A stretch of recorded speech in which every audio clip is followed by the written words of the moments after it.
রোকসানা বেগম নামে একটি Gmail ID থেকে প্রশ্ন এসেছে, আমি স্বপ্নে ভাত নষ্ট করতে দেখেছি, এটার ব্যাখ্যা কি হবে? খুব গুরুত্বপূর্ণ একটি বিষয়।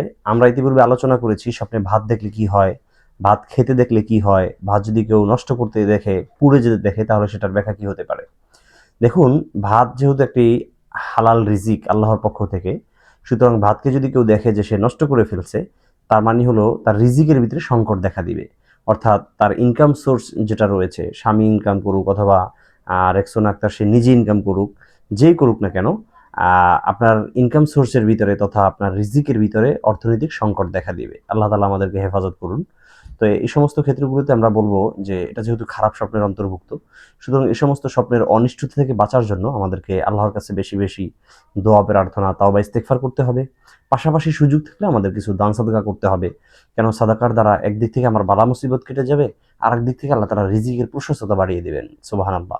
তারা আমাদের সুযোগ থাকলে ইনশাআল্লাহ আমরা দান সাদকা করার চেষ্টা করব।